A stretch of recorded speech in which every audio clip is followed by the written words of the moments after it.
ETF index mutual funds నేర్చుకుని stock మార్కెట్లో రాణించాలనుకుంటున్నారా? వెంటనే ఈ నెంబర్కి కాల్ చేయండి. అందరికీ నమస్కారం. నేను Swarupa Potlapalli. Welcome to Suman TV. అందరూ వరలక్ష్మి వ్రతం హడావిడిలో ఉంటే ఓవైపు బంగారం ధరలు, ఇంకొక వైపు వెండి ధరలు పెరిగిపోయాయి. ప్రస్తుతం నాతో పాటు ఉన్నారు అనలిస్ట్ అనిల్ ఏకేవి గారు. ఆయనతో మాట్లాడి అసలు బంగారం ధరలు ఎందుకు పెరిగాయి, భవిష్యత్తులో మనం బంగారం కొనాలా వద్దా, దేని మీద ఇన్వెస్ట్ చేస్తే మంచిది అనేది తెలుసుకుందాం. నమస్తే అనిల్ గారు. బంగారం ధరలు చూస్తుండగానే పెరిగిపోతూ ఉన్నాయి. ప్రస్తుతం అయితే ఎందుకు బంగారం ధరలు పెరిగాయి అంటారు? ముందస్తుగా మీ అందరికీ, ఆడబిడ్డలందరికీ శ్రావణ శుక్రవారం, రేపటి రాఖీ పౌర్ణమి శుభాకాంక్షలు, రక్షాబంధన్ శుభాకాంక్షలు, శ్రావణ శుక్రవారం శుభాకాంక్షలు. బంగారం ధర ఈరోజు ఏం అద్భుతంగా ఏం పెరగలేదు. బహుశా 500, 600, 1000 రూపాయలు పెరిగి ఉంటుంది. 1%, 2% పెరుగుదల పడిపోవడం అనేది అత్యంత సహజమైన విషయము. బంగారము పోర్ట్ఫోలియోలో అనేది కంపల్సరీ ఉండాల్సిన ఒక అసెట్. మీకు అసెట్ మేనేజ్మెంట్లో ఏమవుతుందనంటే, సాంప్రదాయబద్ధంగా మనకు భారతీయులందరికీ కూడా we have that habit of procuring gold. తరతరాలుగా మనకు వచ్చిన గొప్ప అలవాటు ఏంటంటే, మన పూర్వీకులు మనకి ఇచ్చిన అలవాటు బంగారాన్ని కొనుక్కోవడం, మదుపు చేయడం, లేదా ఆభరణాల రూపంగా ఇంట్లో దాచిపెట్టుకోవడం లాంటి అలవాటు మనకు ఇచ్చారు. కాలక్రమంగా ఏంటంటే బంగారం has become the most important and precious assets in the asset allocation. At the same time land కూడా ప్రీషియస్ అలొకేషన్ కిందనే వస్తుంది.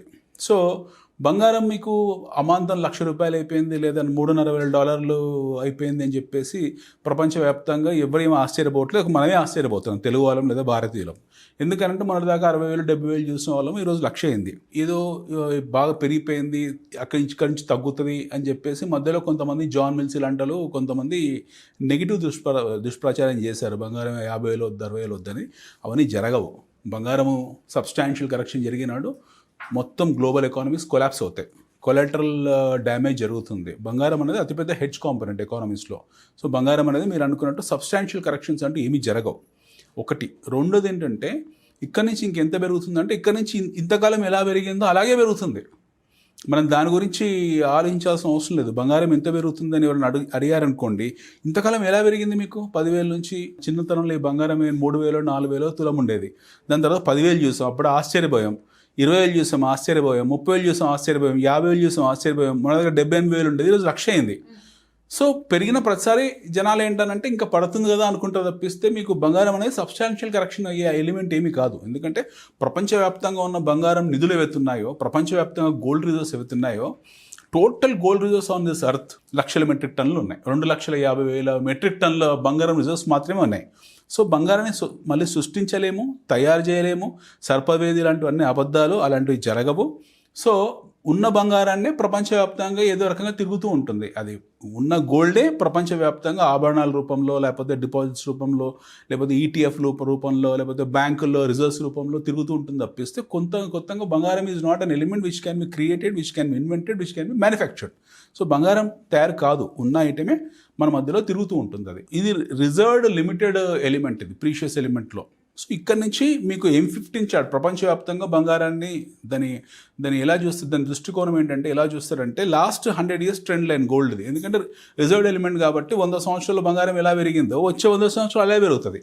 మీ అందరు చెప్తే అహాస్యాస్పదంగా ఉంటుంది, అందరు నవ్వుకుంటారు కూడా ఈ విషయం చెప్తే. మీకు ₹100 తులం ఉన్న బంగారం ఈరోజు ₹1,00,000 తులమైంది. అంటే లాస్ట్ 60 years పై చార్ట్లో, లాస్ట్ 60 years M15 చార్ట్లో, లాస్ట్ 55 years చార్ట్లో ₹100 నుంచి ఇట్ హెస్ బికమ్ ఎంత అయింది? ఈరోజు ₹1,00,000 అయింది. ఇంకా బంగారం రేటు పెరిగే అవకాశం ఉంటుందా? ఇదే చార్ట్ని, అది చెప్తున్నాను. ఇక్కడ నుంచి ఇదే చార్ట్ని మీరు ఇన్సర్ట్ చేయండి, లాస్ట్ 40 years చార్ట్ని. ఆ చార్ట్ ప్రకారం చూస్తే బంగారం తులం ₹1,00,000 కావాలి. So I'm not talking about బంగారం becoming 2 lakhs, 3 lakhs, 4 lakhs. I'm talking about బంగారం బికమింగ్ ₹1,00,000 వచ్చే 40 నుంచి 40 సంవత్సరాలు. ఎందుకంటే మళ్ళీ మీకు రూపీ కాంపోనెంట్ ఉంటుంది, డాలర్ కాంపోనెంట్ ఉంది, కరెన్సీ కాంపోనెంట్స్ ఉంటాయి. ఎట్ ది సేమ్ టైం అన్నిటికీ మించి ఇన్ఫ్లేషన్ ఉంటుంది.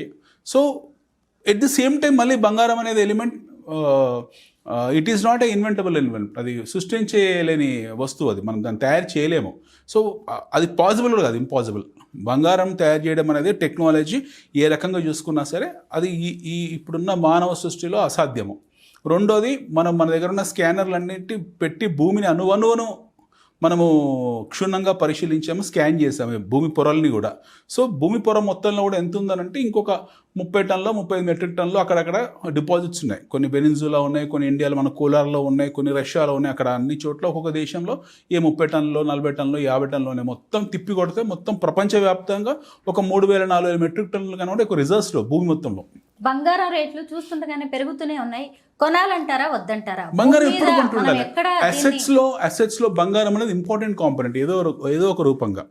బంగారం కొనకపోతే ఎలాగో gold has to be in your portfolio. అది 1,00,000 కానివ్వండి, 2,00,000 కానివ్వండి, 10,00,000 కానివ్వండి, అది మీ పోర్ట్ఫోలియో ఎప్పుడు భాగమే ఉండాలి, అంతర్భాగమే ఉండాలి. బంగారం కొంటూనే ఉండాలి. సో మీరు అనుకుంటారు ఆ 50,000 వస్తే అప్పుడు కొందామనంటే ఆ టైం మీరు 50,000 కోసం వెయిట్ చేస్తే అది 1,30,000 1,40,000 వెళ్తుంది. So don't worry about price. మీరు ఎప్పుడు బంగారాన్ని ఎస్ఐపి లాగా ఇప్పుడు సాధ్యమైంది అనుకోండి, ₹1,00,000 పెట్టి తులం కొనుక్కునే సాధ్యం అయితే తులం కొనుక్కోండి, లేకుంటే ఈటీఎఫ్ లాగా కొనుక్కోండి. ఎలక్ట్రానిక్ రూపం కూడా కొనుక్కోవచ్చు, ఎస్ఐపి వేసుకోవచ్చు. ప్రతి నెల వాయిదా పద్ధతిలో 5,000 2,000 పెట్టి మీరు రకరకాల కాంపోనెంట్స్ ఉన్నాయి మీకు అదే బంగారం కొనుక్కోవడానికి. మ్యూచువల్ ఫండ్లో ఇన్వెస్ట్ చేసినట్టే గోల్డ్లో కూడా ఇన్వెస్ట్ చేయొచ్చు. అలా మీరు గోల్డ్లో కొనుక్కోండి. అండ్ అతి ముఖ్యమైన హెచ్చరిక ఏంటంటే చెత్త స్కీమ్స్ కొన్ని ఉంటాయి, ఎస్పెషల్లీ జ్యువెలరీ షాప్స్ పెట్టేవి. వాటికి అధికృత స్కీమ్స్ కావు. వాటికి రిజర్వ్ బ్యాంక్ ఆఫ్ ఇండియా కానివ్వండి, లేకపోతే వాటికి ఎలాంటి రెగ్యులేటర్ కానీ గైడ్ లైన్స్ లేని స్కీమ్స్, అలాంటి స్కీమ్స్లో పెట్టకండి. వాళ్ళు రేపు పొద్దున షాప్స్ ఎత్తేసుకొని పోతే మీరు ఇబ్బందులు పడతారు. అలాంటి హైదరాబాద్లో కానీ తెలుగు రాష్ట్రాల్లో కానీ దేశవ్యాప్తంగా అలాంటి ఫ్రాడ్స్ చాలా జరిగాయి. మీకు గోల్డ్ స్కీమ్స్, గోల్డ్ ఈటీఎఫ్స్ ఏవైతున్నాయో అందులో మీకు ఒకవేళ తులం బంగారం కొనుక్కునే సాధ్యం అంటే కొనని సందర్భంలో 5,000 10,000 ప్రతి నెల పెట్టి మీరు గోల్డ్ని అలా కొనుక్కునే అవకాశం ఉంది. బట్ గోల్డ్ మటుకు మీకు ఖచ్చితంగా బంగారం మటుకు మీ పోర్ట్ఫోలియోలో ఉండాలి. భూమి ఉండాలి, మ్యూచువల్ ఫండ్స్ ఉండాలి, బంగారం ఉండాలి. ఇప్పుడు వెండి చాలా ఇంపార్టెంట్ ఫ్యాక్టర్. ఇంకొకటి వెండి కూడా బంగారం స్థాయిలో ప్రీషియస్ మెటల్ అయిపోయింది. Over a period of time వెండి కూడా మీకు బంగారం స్థాయి పెరగకున్నా సరే ఇన్ టర్మ్స్ ఆఫ్ రిటర్న్ బంగారం కన్నా ఎక్కువ ఇచ్చే అవకాశం ఉంది. వెండి కూడా కొంటూ ఉండండి. యూ కెన్ బై వెండి, యూ కెన్ బై బంగారం, both are precious metals. So వీటి గురించి ధరలు పడతాయి, పడ్డప్పుడు కొందాము అనే దృక్పథంలో మీరు ఉండకండి. బంగారం కొంటూనే ఉండండి. 50,000 కొన్నారు, 70,000 కొన్నారు, 1,00,000 కొనండి. అది రేపు పొద్దున 1,20,000 అవుతుంది, 1,30,000 అవుతుంది, 1,50,000 అవుతుంది, మళ్ళీ దీపావళికి 1,20,000 1,30,000 అవుతుంది. సో అందులో భయపడాల్సిన అవసరం లేదు. ఎంత రేటు పెరిగినా బంగారం మాత్రం కొనుక్కోండి అని చెప్తున్నారు. Thank you so much. మీరు 10,000 బంగారం ఉన్నప్పుడు 1,00,000 అవుతుందని ఊహించారా? లేదు. I'm asking a straight question. 10,000 బంగారం ఉన్నప్పుడు ₹1,00,000 అవుద్దని ఊహించారా? 1,00,000 ఉన్నప్పుడు 10,00,000 అవుద్దని మీరు ఊహించారు. సో 10,000 ఉన్నప్పుడు 1,00,000 అనేది ఎట్లాంటి అందని ద్రాక్ష పండు అంటే ఎట్లాంటి అన్ని యూటోపియన్ ఫిగరు అది. 10,00,000 ఉన్నప్పుడు ₹1,00,000 బంగారం అనేది ఒక పిచ్చి ఫిగరు. ఈ రోజు ₹1,00,000 10,00,000 చెప్పినా పిచ్చి ఫిగరే. 10,00,000 పోయినట్టు ₹1,00,000 చెప్పినా పిచ్చి ఫిగరే. అది పెరుగుకుంటూనే పోతుంది, మన ఇమాజినేషన్స్కు బియాండ్ వెళ్తుంది. అంతే తప్పిస్తే మనం అనుకున్నాము పడుతుంది అని చెప్పి మనం అనుకుంటే పడదు, అది పడనే పడదు. It will continue as per M15 charts as we discussed. భవిష్యత్తులో బంగారం ఎలా ఉండబోతుందో బాగా చెప్పారు మాకు. Thank you so much Anil గారు.